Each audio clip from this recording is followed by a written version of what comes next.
به نام خدای بخشنده مهربان. قصه طفل خردسال و پدرش.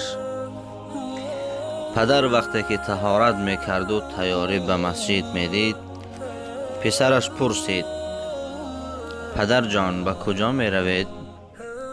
پدر گمان کرد اگر مسجد گویم از پسم می رود، به همین خاطر گفت به خانه خدا می روم پسرم. پسر نام خدا را فهمید، در دلش الهام پیدا گشت و گفت: من هم خانه خدا می روم، می خواهم او را ببینم. پدر چندان که بهانه کرد، کودک تیار شد. پدر از دستش گرفته او را به خود به مسجد برد. وقتی که مسجد در آمدن، کودک گفت: همین است خانه خدا؟ پدر گفت: بله پسرم. پسر سوال کرد: پس خدا کو پدر جان؟ پدر گفت: ما خدا را نمی بینیم، بلکه او ما را می بیند. کودک بی‌طاقتی کرده گفت: ای پدر، بیا به پیش خدا رویم. پدر گفت: حال نماز را خوانیم پسرم، پس آن می رویم. مؤذن قامت را گفت. پدر پسرش را به پیشش گذاشت. امام الله اکبر گفت. در دل این کودک هم ترس و هم عشق جوش میزد. بعد شنیدن ربنا ولک الحمد، پرده چشمش گشاده شد و دنیای دیگری را دید.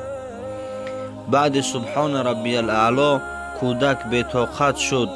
از خانه با نیت پیش خدا می روم گفته آمده بود. بی‌طاقتی کودک در همین بود که کی به پیش خدا می روم. خداوند دعای این کودک را قبول کرد، ناامیدش نکرد، به نزد خود برد. دیگر سرش را از سجده نبرداشت. نمازگزاران نماز را تمام کردند. گفتند: ای فلانی، پسرت خوابش برده است. پدر نگاه کرد، خواب نه، بلکه روح در بدنش ندارد. پدر زیق شد. با نمازخوانان جنازه اش را خواندند. بعد در خاک گذاشتن، پدر آمد. زیق بود، در فکر پسرش خوابش برد.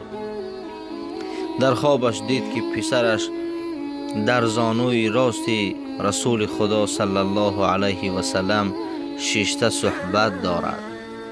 پدر چنان خرسند شد.